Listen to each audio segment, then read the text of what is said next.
Now let's begin. Answer the questions as you listen. You will hear the recording once only. Listen carefully to the conversation and answer questions 1 to 4. OK, who's next, please? I think I am. How can I help you? I just came in on flight 372 from Singapore at 11:30 and my luggage hasn't arrived. I've been waiting at the baggage claim for about half an hour now and everything seems to have come off the plane. The conveyor belt has stopped and all the passengers have gone. So I came here to find out what has happened to my bag.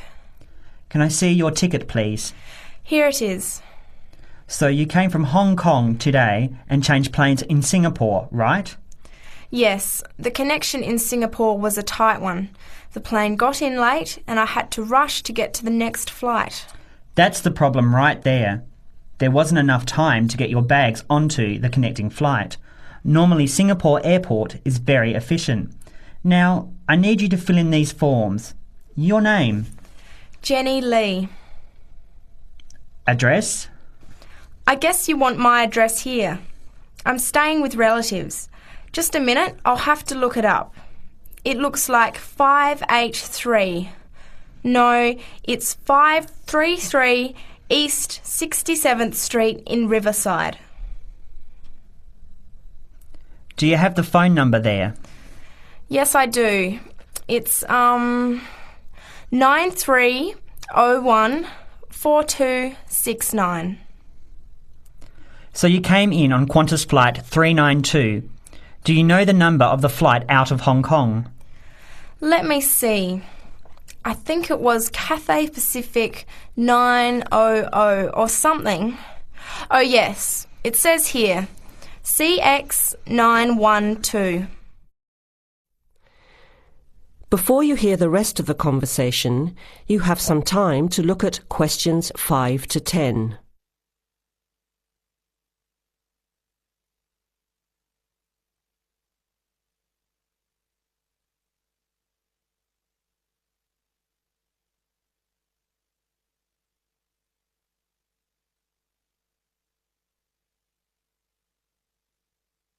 Now listen and answer questions 5 to 10. Right. Now, I need a description of the luggage. How many pieces did you check in? Just one. Can you describe it for me? Here is a picture to help you. Okay. It's a big bag, like this one. Rectangular. Not hard shell, but soft covered. And it has a zipper around the front. Is it black? No, sort of a grey colour. Any identification? Just a tag with my name on it. Any other features? Well, it has wheels and a retractable handle on the end, so you can pull it, as well as the handle in the middle. OK, that's fine. Now, if your bag missed the connection, I'm sure it'll be put on the next flight. I'll email Singapore as soon as I finish here. The next flight comes in at 17:50. That's 10 to 6 this evening. You can pick it up then. 10 to 6? That's too long to wait. Can I get my uncle to pick up the bag on his way home from work? Sorry, you have to be here yourself to clear customs. Of course, I almost forgot. Will the bag come here, to this desk? Yes. You pick it up here, then take it over to the customs area. By the way, don't forget to bring your passport. You will also need to have the key plus your ticket with a baggage claim number on it. Oh, okay. Guess I'll have to come back tomorrow then. It's lucky I packed everything I need for now in my carry-on bag. Yes, that's always a good idea. Be prepared. That is the end of part 1. You now have half a minute to check your answers.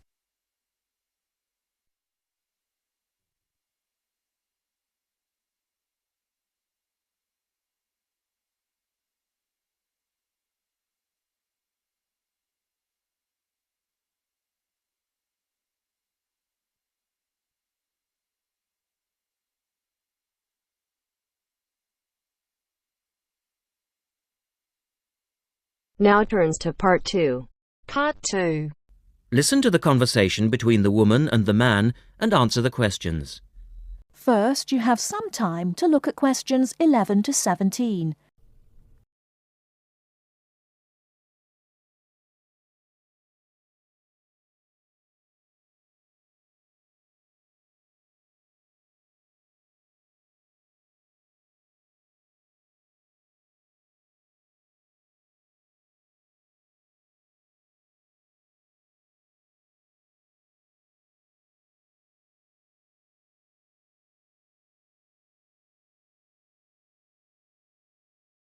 Now, listen carefully and answer questions 11 to 17.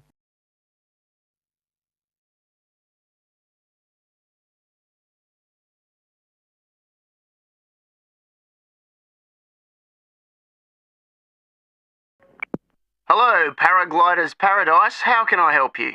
Oh, hi. I'm interested in doing a course in paragliding. Which course are you interested in? Well, I'm not sure. What's available? Well, we've got the introductory course, which lasts for 2 days. Okay. Or there's the 4-day beginner's course, which is what most people do first. I'd tend to recommend that one. And there's also the elementary pilot course, which takes 5 to 6 days depending on conditions. We might try the beginner's course. What sort of prices are we looking at? The introductory is $190. The beginner's course, which is probably what you'd be looking at, is $320. No, sorry, $330. It's just gone up. And the pilot course is $430. Right. And you also have to become a member of our club so that you're insured. That'll cost you $12 a day. Everyone has to take out insurance, you see. Does that cover me if I break a leg? No, I'm afraid not. It's only third party and covers you against damage to other people or their belongings, but not theft or injury. You would need to take out your own personal accident insurance. I see. And what's the best way to get to your place? By public transport, or could we come by bike? We're pretty keen cyclists. It's difficult by public transport, though there is a bus from Newcastle. Most people get here by car, though, 'cause we're a little off the beaten track. But you could ride here, okay? I'll send you a map. Just let me take down a few details. What's your name? Maria Gentle. And your address, Maria? Well, I'm a student staying with a family in Newcastle. So it's care of... Care of Mr. and Mrs. McDonald. Like the hamburgers? Yes, exactly. McDonald. The post office box address is probably best. It's P.O. Box 676, Newcastle. Is there a fax number there? Because I could fax you the information. Yes, actually there is. It's 0249, that's for Newcastle, and then 775431. Okay, now if you decide to do one of our courses, you'll need to book in advance and to pay when you book.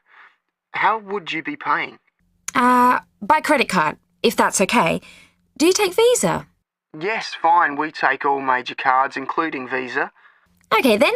Thanks very much. The girl is telling her friend about the course. Before you hear the rest of the talk, you have some time to look at questions 18 to 20.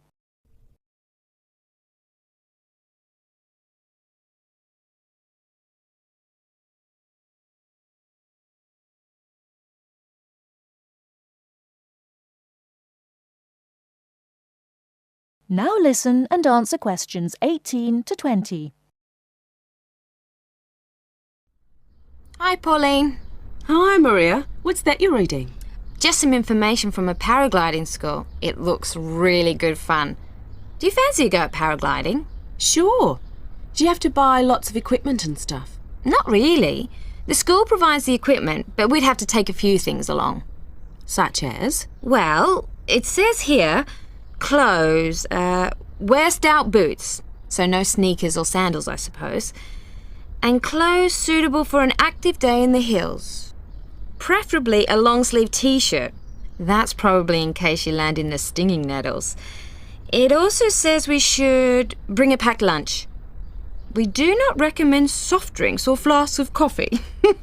Water is really the best thing to drink. We need to bring suntan lotion and something to protect your head from the sun. Okay, that sounds reasonable. And where would we stay? Well, look, they seem to operate a campsite too, because it says here that it's only $10 a day to pitch a tent. That'd be fine, wouldn't it? And that way we'd save quite a bit, because even a cheap hotel would cost money. Or perhaps we could stay in a bed and breakfast nearby. It gives a couple of names here we could ring. I think I might prefer that. Hotels and youth hostels would all be miles away from the farm, and I don't fancy a caravan. No, I agree. But let's take a tent and pray for good weather. Okay, let's do it. What about next weekend? No, I can't. I'm going on a geography field trip. And then it's the weekend before the exams, and I really do need to study. Okay then, let's make it the one after the exams. Fine, we'll need a break by then. Can you ring and let me know if you can find out some... That is the end of part 2. You now have half a minute to check your answers.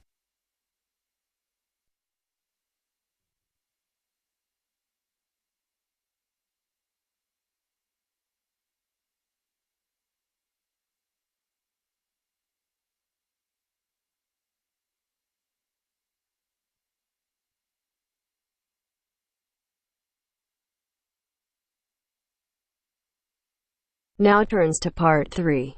Part 3. You will hear two undergraduates doing a research methods course. A girl called Leela and a boy called Jake having a seminar with their tutor. Now you have some time to look at questions 21 to 24.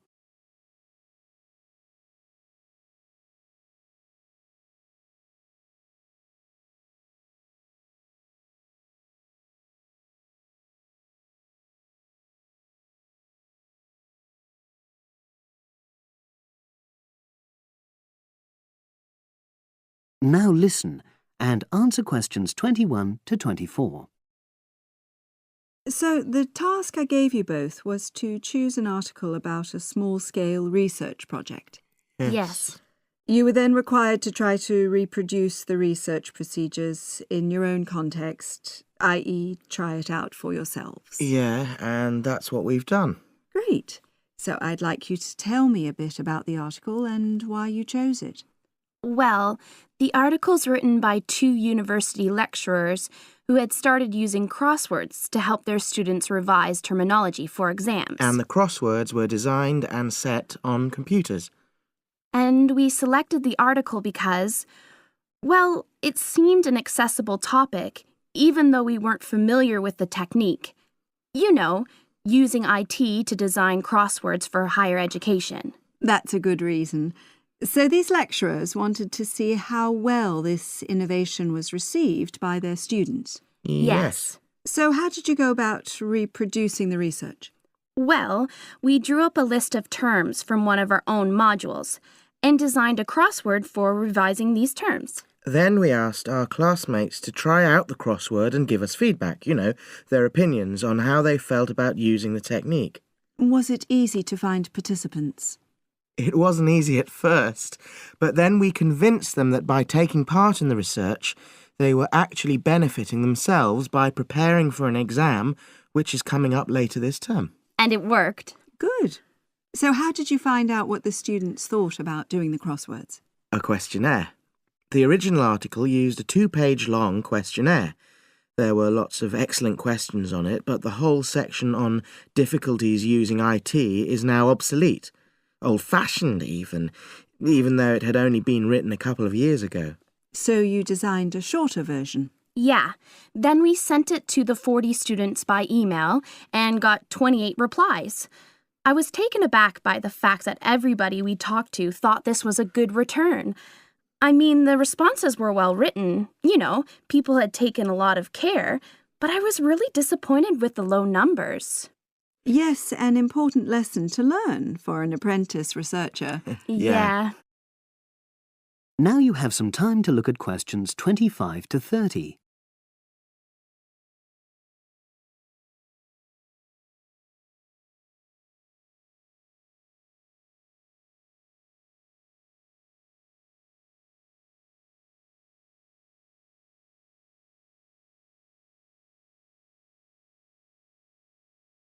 Now listen and answer questions 25 to 30. So what results did you get? Well, basically, the responses were extremely positive. The students said that doing the crossword on a computer helped them really focus on the work in hand and not be distracted, which is something that commonly happens with other ways of doing revision. Yeah, that was really clear. But something that struck me was that having fun hardly featured in their responses, nor did anything to do with spelling of hard words, which I thought would be an obvious benefit. No? Okay. Respondents also said that doing the crossword hadn't really increased their general motivation to study, but that it had highlighted the gaps in their memory so they knew what further work was necessary. Right. So how did your findings tally with those of the original researchers? There were lots of similarities, but... There were probably two main differences. We found that more males than females liked the technique, whereas the original study found the reverse. Also, our respondents said they wouldn't mind doing a crossword as a final official exam, whereas in the original study, students said they would hate doing it even if it meant having a shorter test. But of course, both sets of respondents said they'd be interested in doing more crosswords for informal purposes, revision, and so forth. Right. So let's have a think about the whole project and what you've learned from doing it. Well, it was very time-consuming. Yeah, and I don't think we managed that aspect very well. It could have been worse. I mean, we didn't have a lot of data, so we didn't have to spend ages processing it. And of course, we'd already done a course on numerical data processing, so there wasn't much new there. Yeah, that's true. Anyway, I think we designed our questions well so that they gave us manageable data. Yeah, it really helped having the original study to guide us, as it were. And that helped us to see what a good research instrument is. What a good questionnaire should be like. Absolutely. We got a lot from that. But when we were writing up the project, I'm not sure whether we'll know how to acknowledge the work of the original study. You know, our referencing. No, that's something we'll both have to work on in the future. Actually, that part's been great. Finding ways to share and support another person. That's the real plus from the project, learning ways to do that. Well, it's obviously been very successful. That is the end of part 3. You now have half a minute to check your answers.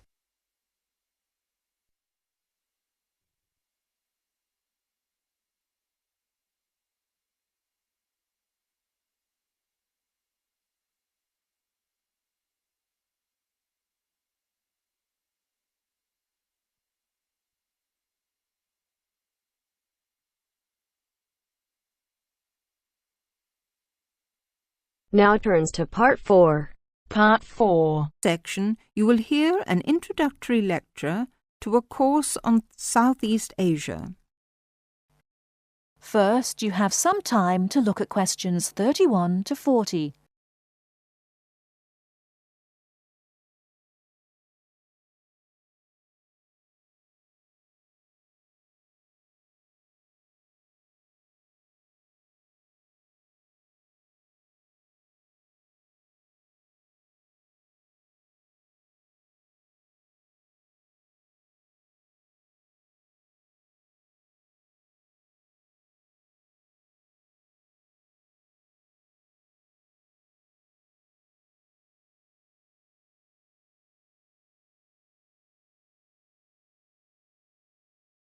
Now listen carefully and answer questions 31 to 40.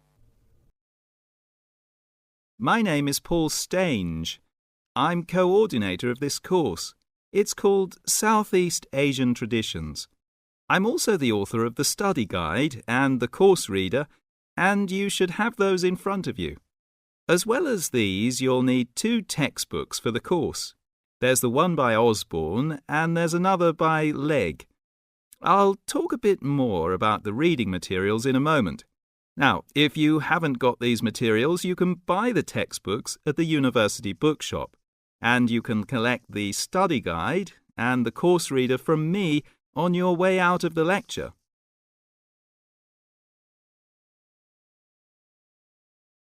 The purpose of this lecture is simply orientation. What I'm going to do is introduce myself, talk you through the course, and give you some additional advice, apart from what's contained in the study guide, on dealing with the various assignments for the course.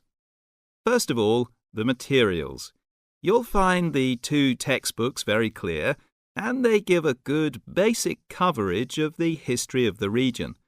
Most of the reading materials in the reader are fairly easygoing, but I have to warn you that 2 of them are quite difficult. These are the readings by Smale and Bender, and of these 2, the one by Bender is perhaps the more challenging. But don't let that put you off, because understanding these 2 readings is important to help you develop a clearer understanding of the cultures. In other words, they'll help you acquire greater sensitivity to the differences between the various cultures in the region.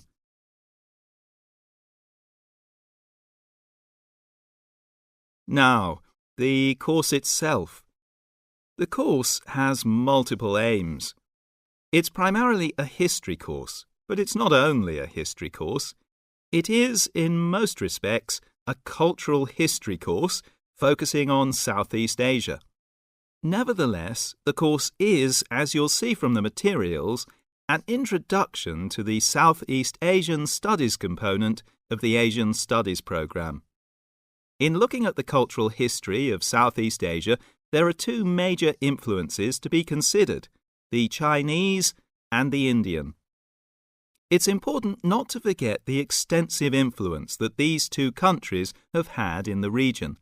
China has been trading throughout the region since at least the 6th century, so many of its cultural and social traditions have influenced the countries in the area, and religious practices from India have helped form today's culture. So we'll be looking for the links and the connections between traditional patterns and today's developments in the region. I think you can now begin to see how these past influences might form a background for the present-day social practices. And in the same way, this course will form a basis or background for 2nd and 3rd year courses, with their focus on the modern period, and in particular, the economic and political situation of the region. So, that's the outline of the course. I'd like to go on now to look at what you have to do, your assignments and so on. That is the end of part 4.